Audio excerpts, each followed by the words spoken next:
जय श्री माताजी। ऑनलाइन उपस्थित सभी साधकों का हम स्वागत करते हैं। सर्वप्रथम सामूहिकता में कुंडलिनी चढ़ाकर बंधन लेंगे।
तीन महामंत्र और श्री गणेश मंत्र का उच्चारण करेंगे।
लक्ष्य केंद्रित करेंगे हमारे सहस्त्रार पर।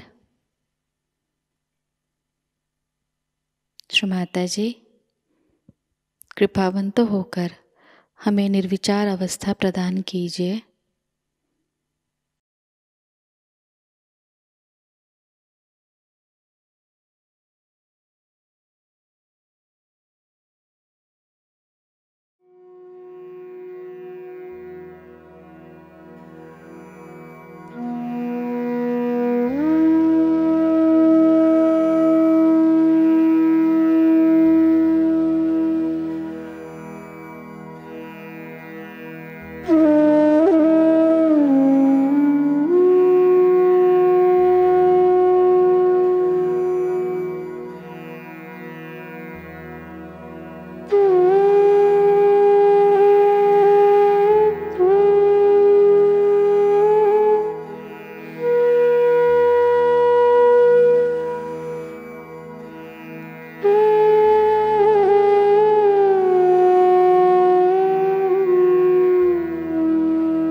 इसी अवस्था में हम परम पूज्य श्री माताजी की अमृतवाणी को ग्रहण करेंगे।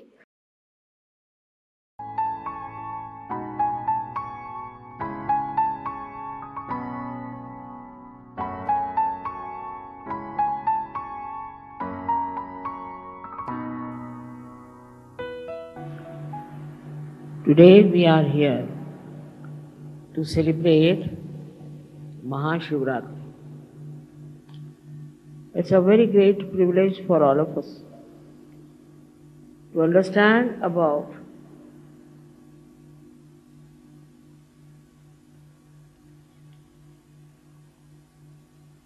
Shri Mahadeva.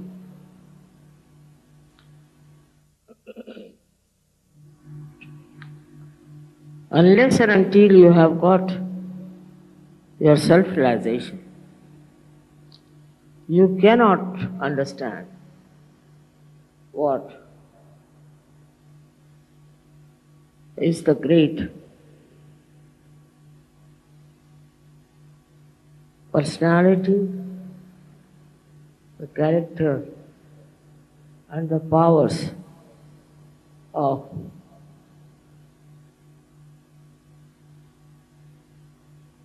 Shri Mahadeva.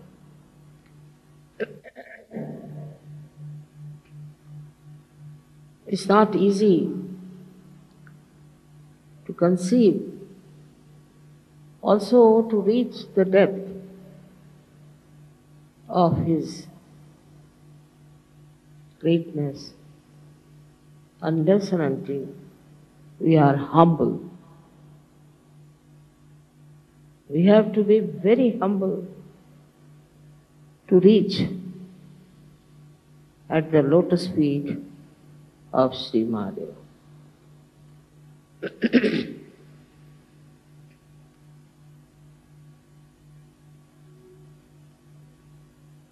As you have seen that one has to cross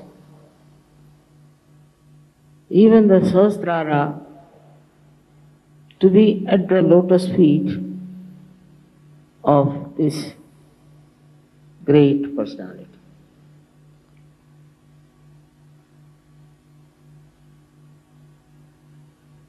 He is beyond our conception, but he resides in our hearts as the Spirit and is reflected very well when you get your realization. But still, one has to understand the powers of Sri Mahadeva,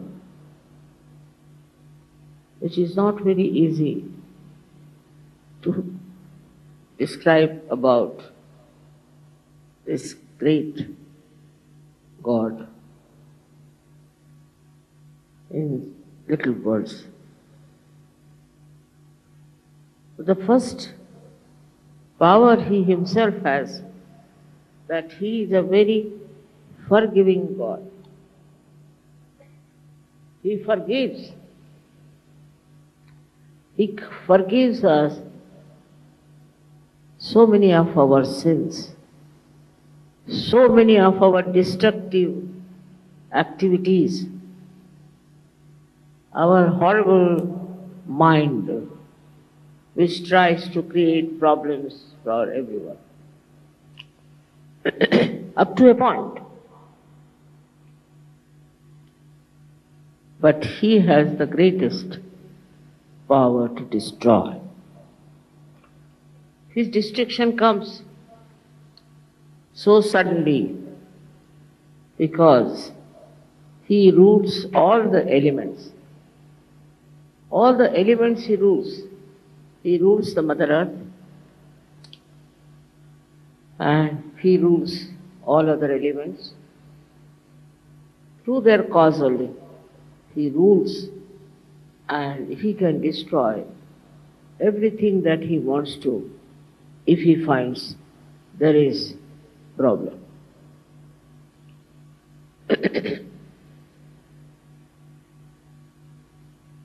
I have to tell you that earthquakes are managed by him, not by me.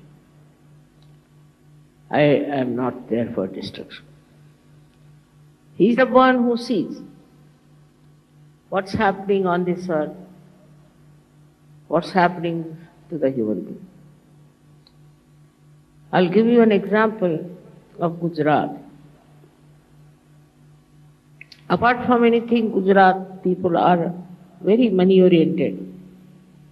They are worried with the stock exchange, this, that, all the time, money, money, money, money, money. Even if they are abroad, they are extremely money oriented. Sometimes I am surprised. It's impossible to talk to them about Sahajayoga. And they like artificial type of things like some gurus or somebody. I don't know from where did they get this. Whatever it is. We have a state called Bhavnagar in Gujarat. Bhavnagar people came, they brought for me those silver slippers, padukas, to be vibrated. I was surprised. I was happy at least that these people are thinking about it. So they did a puja, they did a havan in Bhavnagar and also in Baroda. These are the two places where not touched even by the bhukamp, by the earthquake. Can you imagine? And Surat, which is very much distant, was absolutely shattered. There are Sahajogis, very few. All of them were saved. And their houses also did not move. This is between the protection of your mother and the wrath of God Almighty.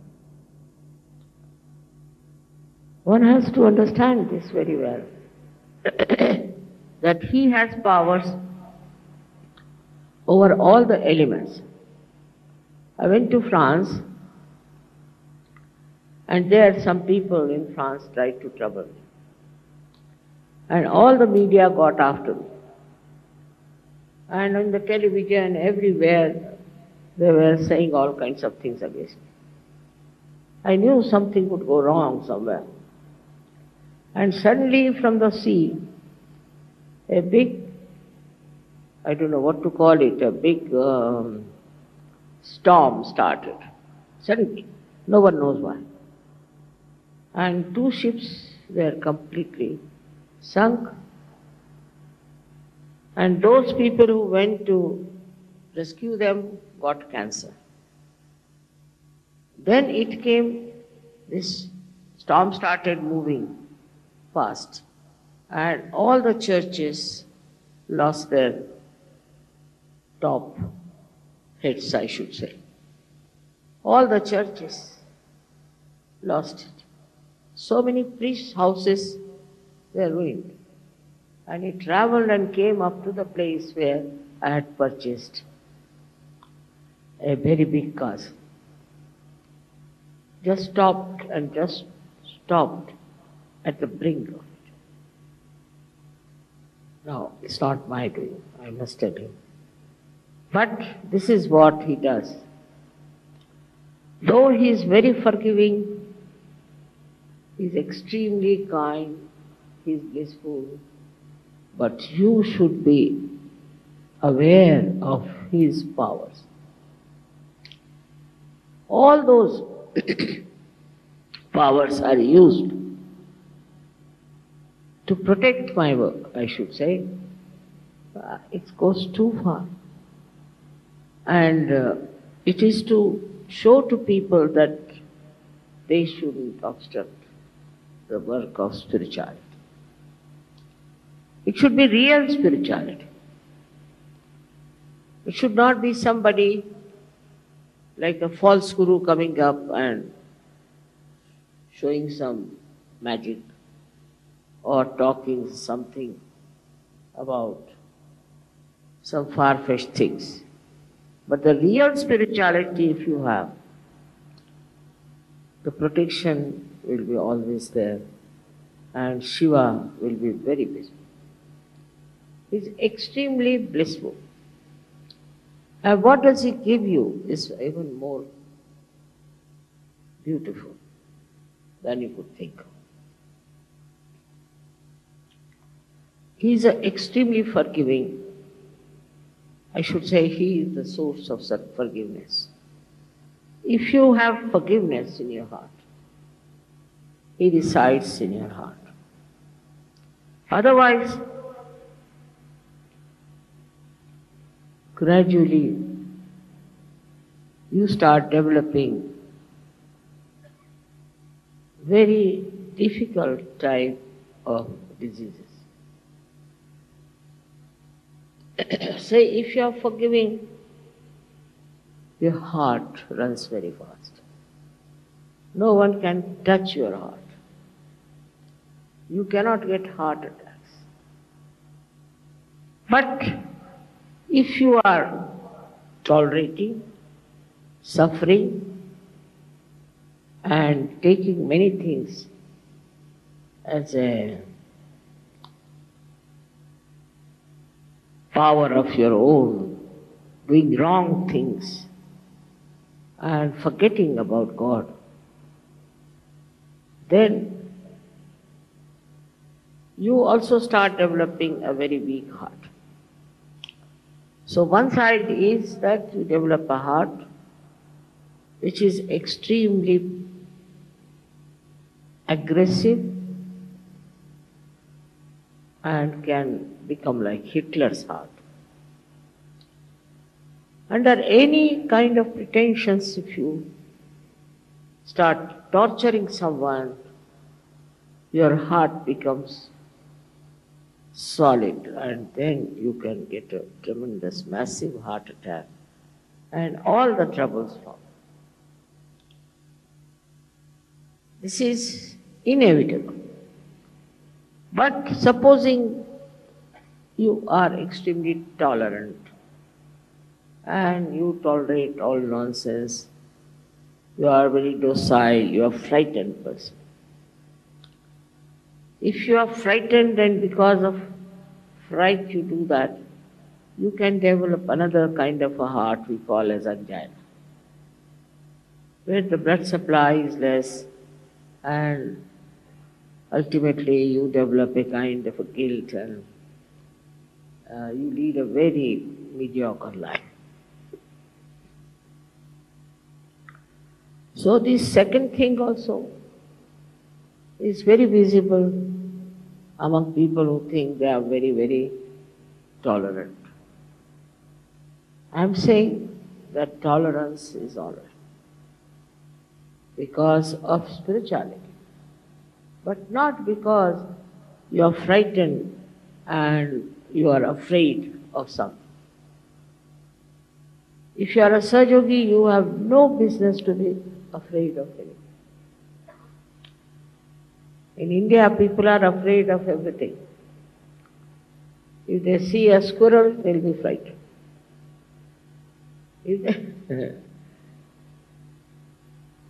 If they see a lizard, finished. I mean, they are afraid of anything. And the ladies of India are so afraid of even cockroaches.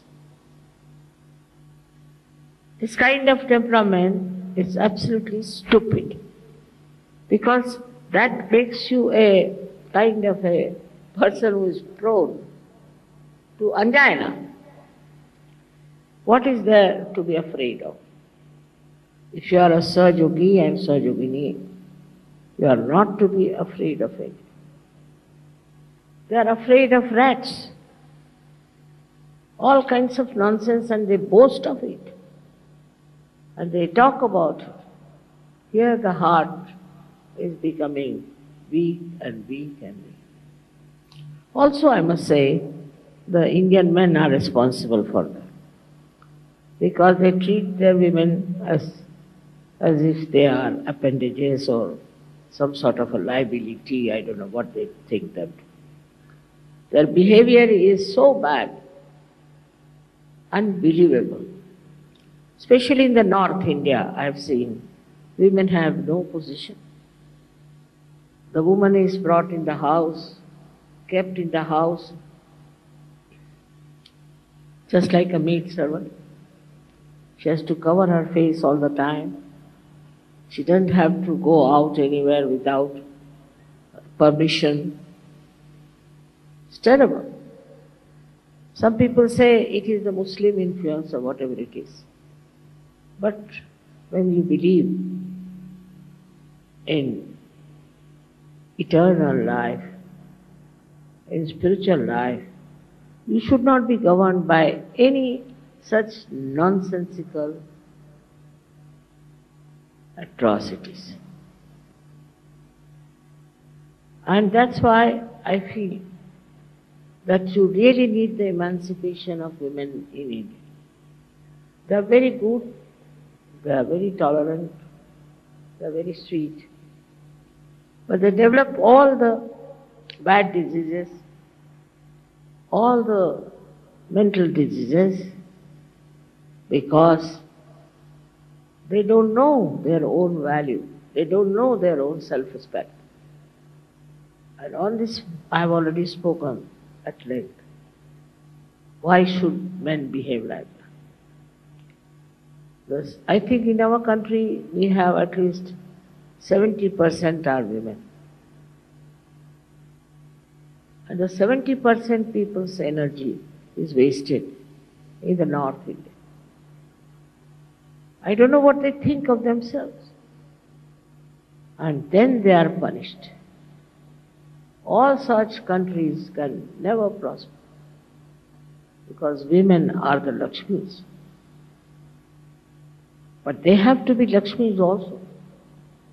They have to behave like Lakshmis. But some of them come up like this that you are shocked. How can they be women? They look like devils. So it's such an imbalance in the society, which is punished again by Shri Mahadeva. He is very kind, and he looks after the people who have suffering. And he tries to punish people who make them suffer. It is his quality to help by destroying people who are aggressive. He doesn't talk of in Kundalini. He doesn't talk of self-realization. He just punishes them nicely in such a bad way that is shocking.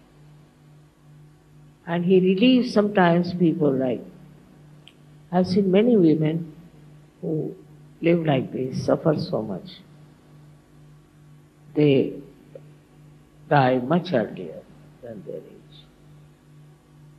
All this one has to see in the right perspective. He is there to protect, of course, but more to destroy. He protects all kinds of animals, all birds, all the nature he protects. He is the one who brings all the joy of spirituality. But if you try to become aggressive, then he is the one who will destroy. Sometimes he gives more long rope to have a hand. And so people think we are all right, they satisfy themselves. On the contrary, in the West I find the women are ruling the men more than the men. Very surprising. I don't know how they have handled the situation. But they are ruling all the time. And the men have to be under their thumb. I don't know how they have managed it. But they do it. They are not humble. They don't love. And they will go on divorcing their husbands all the time. They do not love. They don't know what is love is. But also, I've seen men don't understand what love is in India. They don't know how to love their wives, which is a life partner. How to respect. They don't understand. There, then comes a great wrath. And this wrath works in so many ways, in creating horrible diseases and in creating problems and problems for such men.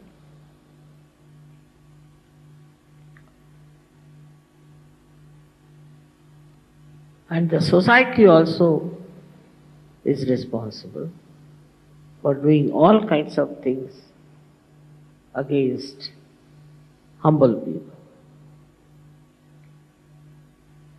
Both ways, one has to understand that if you are aggressive, you are under the third eye of Shri Mahadeva. In any way. If you are aggressive, say with your servants. If you are aggressive with your subordinates.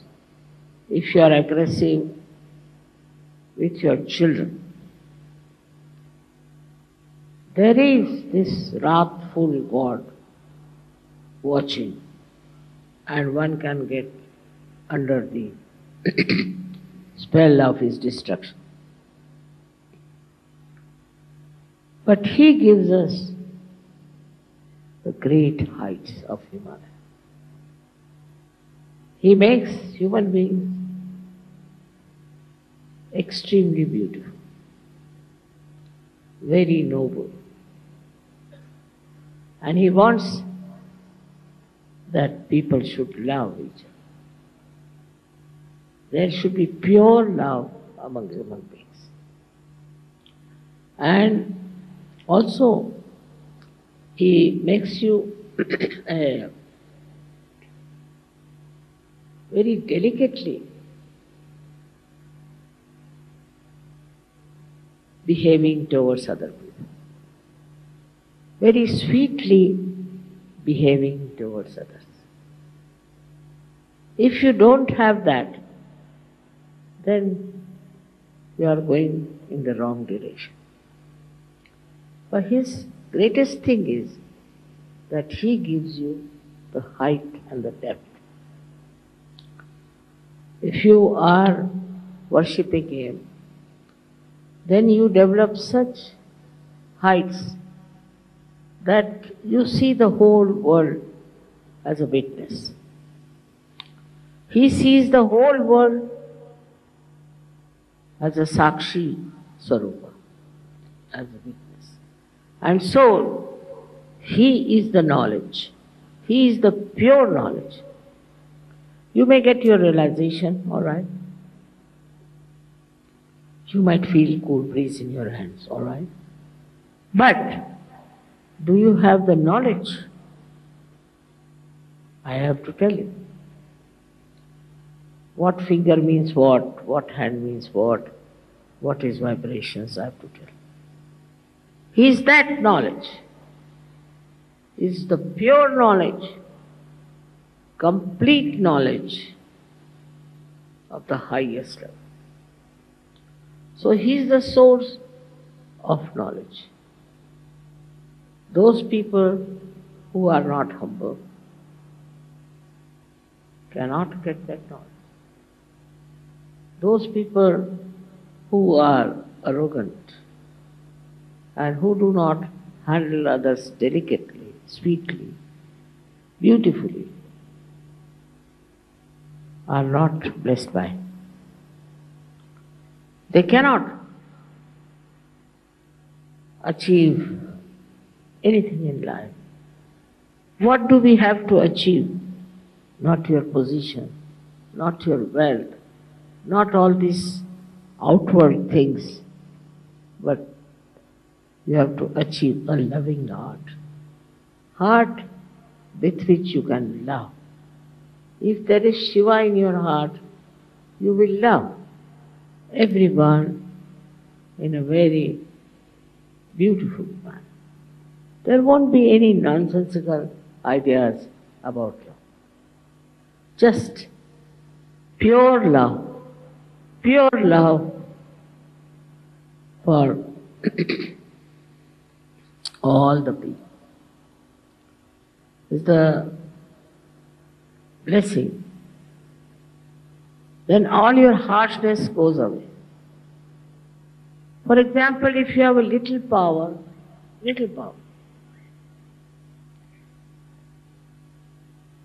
so you start to misusing it.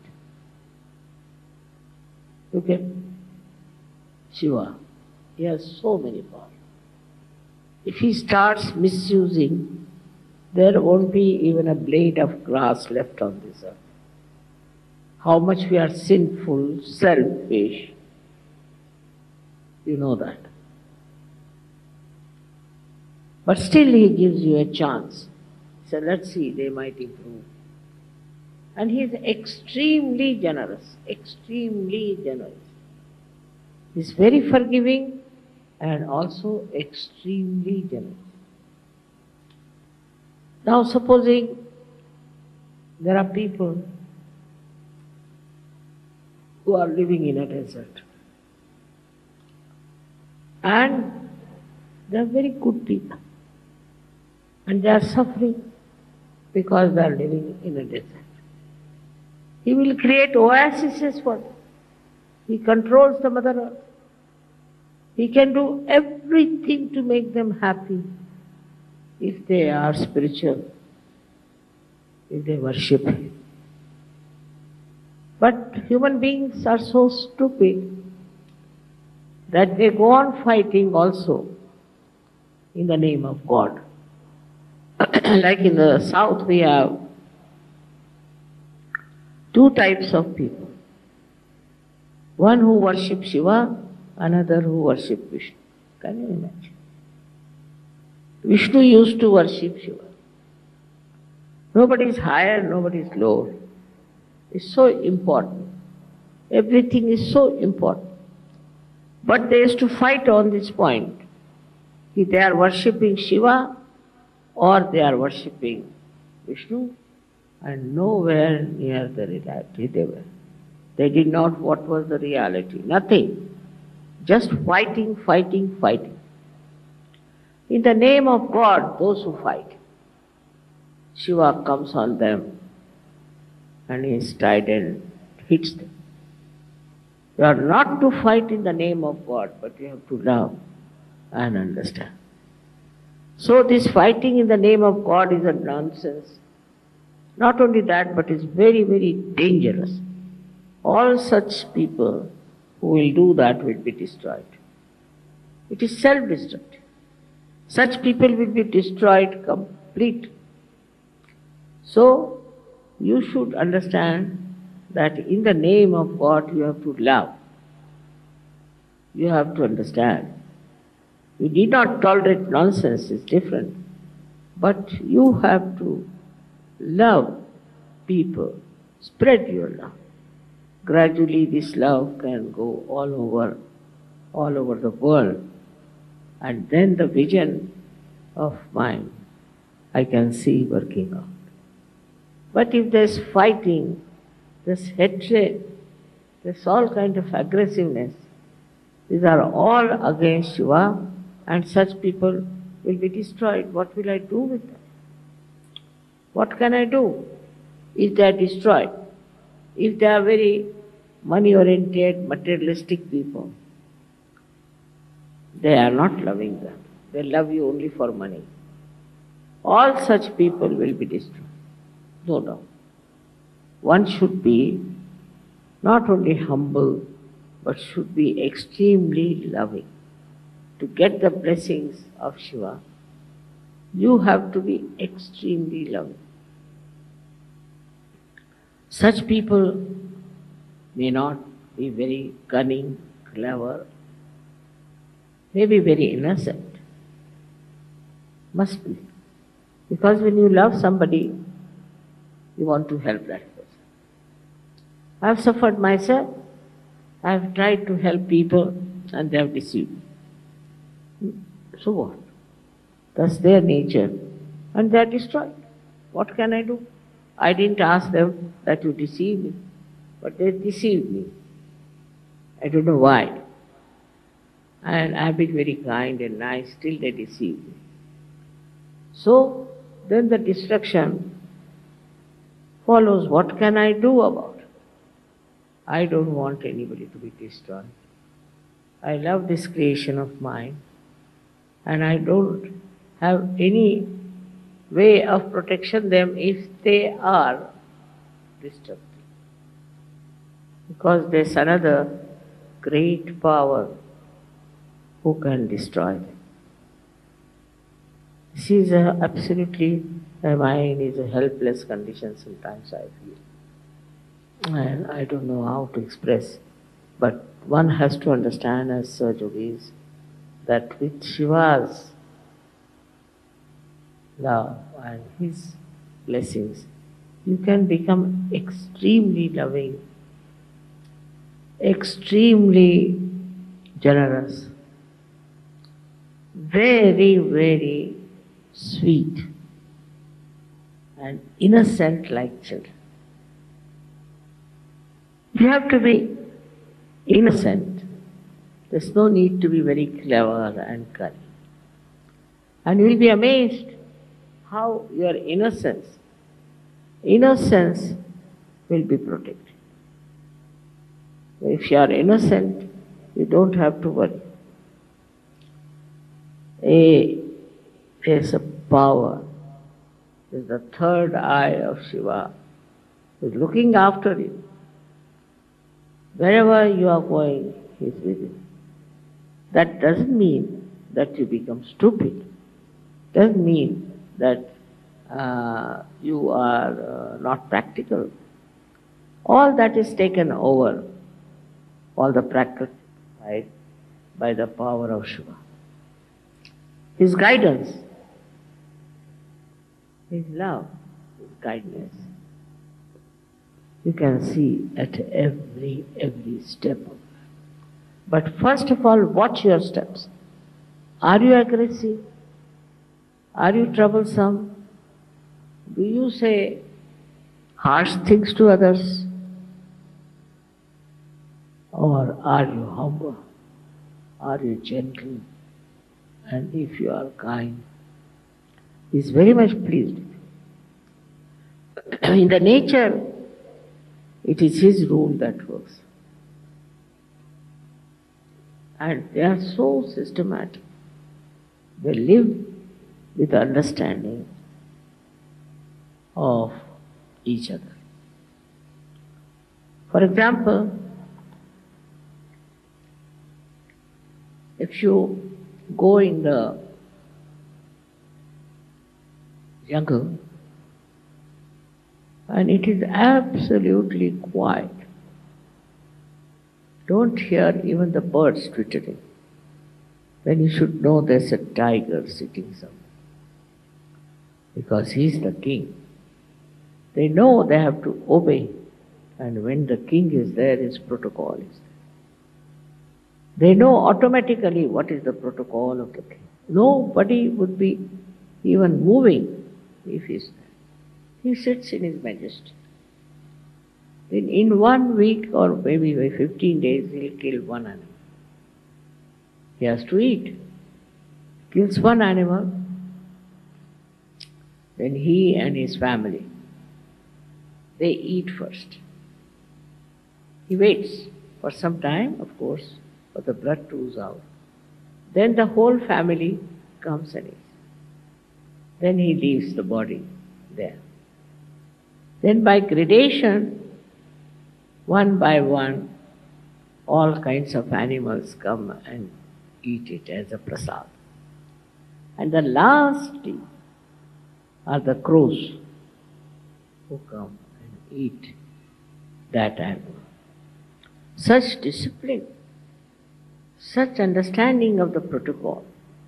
I am amazed how animals are managed by Shiva. We never hear that animals are having a strike or animals are having a big underworld animals. You don't hear that these animals are stealing things. But you just imagine, we are coming from that animal life, but we are worse than them. How are we going to rise if we have all such funny ideas of behaving in such a manner, of fighting? On any small little excuse they'll fight, they start fighting. Animals also fight a little bit among themselves, but not in a collective way. They don't do it in a collective way as we do it here, and we do not. It's really, at the slightest provocation, we get into groups and start fighting. They get into groups, but they don't fight. What is the thing among them? Everything is so much understood by animals. Why not for us also to understand the law of nature? It is Mahadeva who manages that all the nature's law are to be obeyed. Even the Mother Earth, the sky, everything is looked after by him. He does nice, beautiful things for us. With the changing of the seasons, he creates these beautiful flowers, he creates. All that is soothing, joy-giving and beautiful, he looks out. He gives us to see what nature has given us and tries to please us, keep us happy, entertain like an innocent child. But while we are in our arrogance, we have our reactions to everything. You see a carpet, you say, I don't like it. Especially in the West, it is a common thing to say, I don't like it. Who are you not to like something or to dislike something? What do you think of yourself? It's very common. And shamelessly they will say, I don't like it, I like it. It's impossible. Such human beings, I don't know where will they go. What will happen to them? Instead of appreciating, instead of enjoying everything. Why to start criticizing and reacting? Reaction is much more in the West, I must say, not so much in India. But there are certain cultural difference, I think, that's why people say like that. Here, if somebody says like that, people will think that person is mad or something wrong with him, the way he talks. So it's important how you express your love, how you talk about your love. Start it with your wife to begin with, and then you can move towards your children and others. We are so stupid sometimes that we love the whole world but we can't love our wives. It's a speciality. In India that's very true. But also in the West I've seen people love their wives because of fear. Fear of divorce maybe, I don't know. Love should have no fear. It should have just free love. Without any fear, without any aggression. Enjoy that pure love. And that is what is missing in the human beings today as it is. When the day will come when human beings will be understanding the beauty of love, then from the heavens there will be flowers pouring on us. It would be such a tremendous day when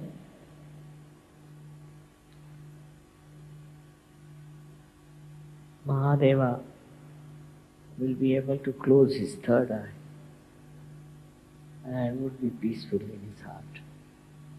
It's my vision.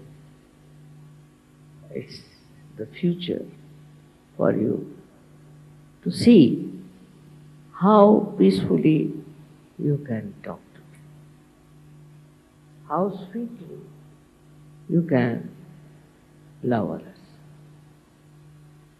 how much you can give to others. For example, they have to give something,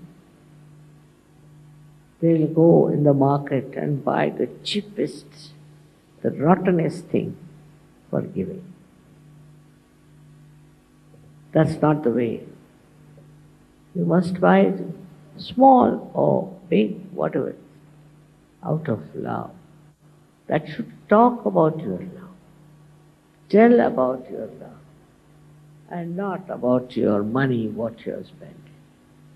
It's very common nowadays, even in India, that people try to show how much they are worth, what they wear, how they dress up. For what? For what?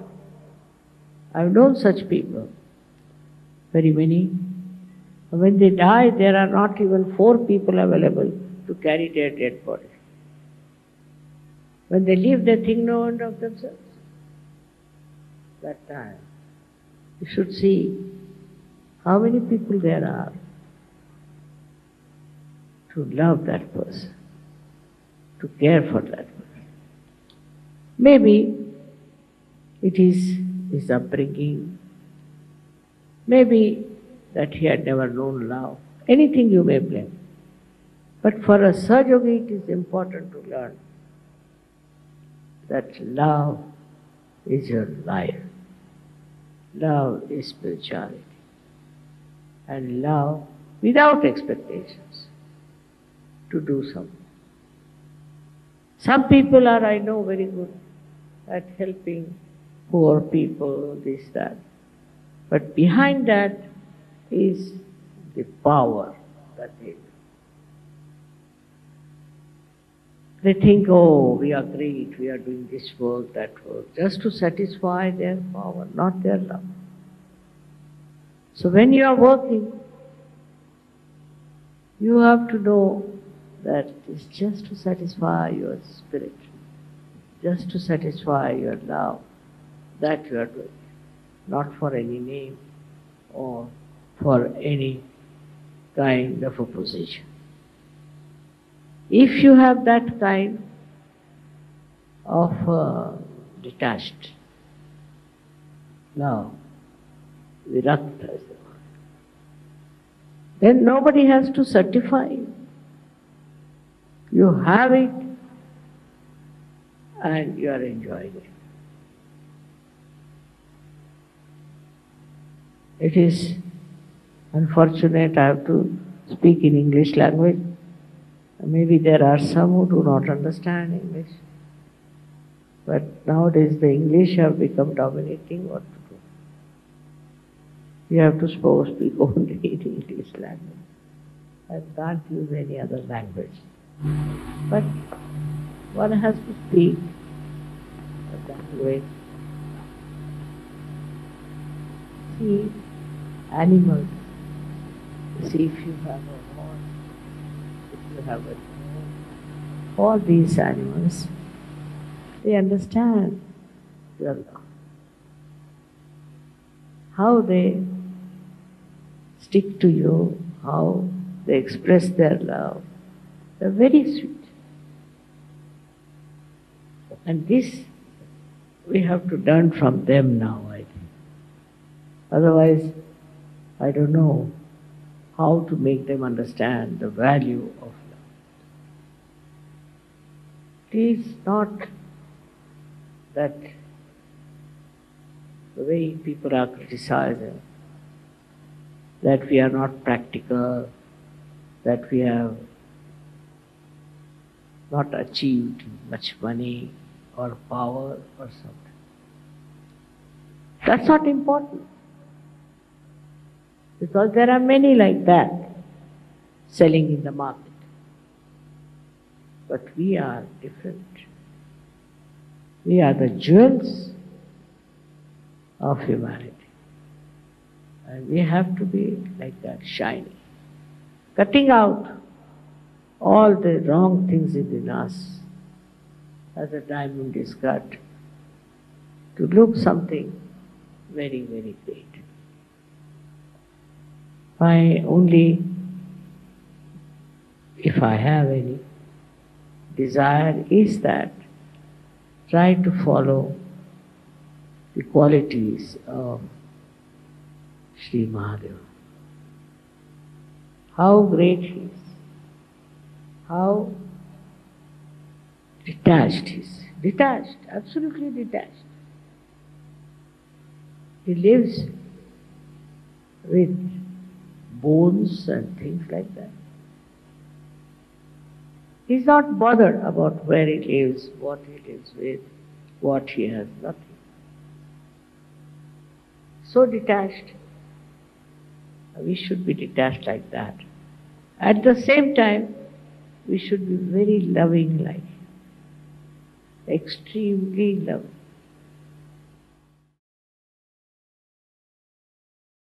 निशब्द ध्यान में बैठते हैं।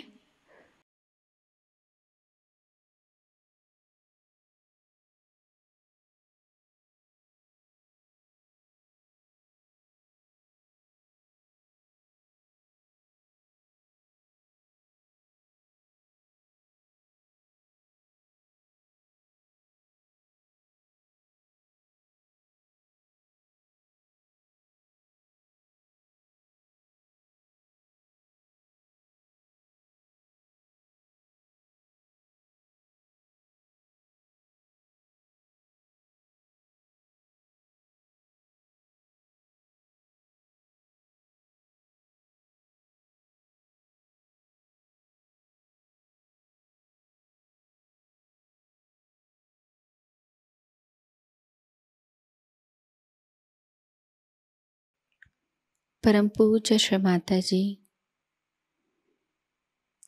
आपकी परम कृपा में हम सब एक प्रतिभाशाली व्यक्तिमत्व बन जाए। श्री माताजी, आपकी परम कृपा में हम सब आपके श्री विराट स्वरूप के अंग प्रत्यंग बन जाए। अपनी ध्यान धारणा और सामूहिक कार्य की तपश्चर्या से हम श्री आदिशक्ति के एक प्रभावी और प्रभावशाली माध्यम बन जाएं।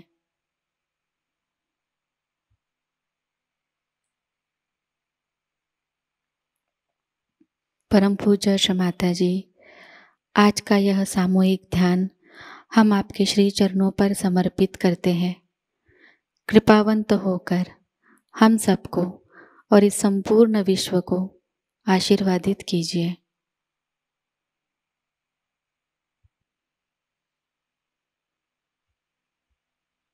श्री मां को प्रणाम करेंगे और सामूहिकता में कुंडलिनी चढ़ाकर बंधन लेंगे।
आज का यह ध्यान केंद्र यही संपन्न होता है।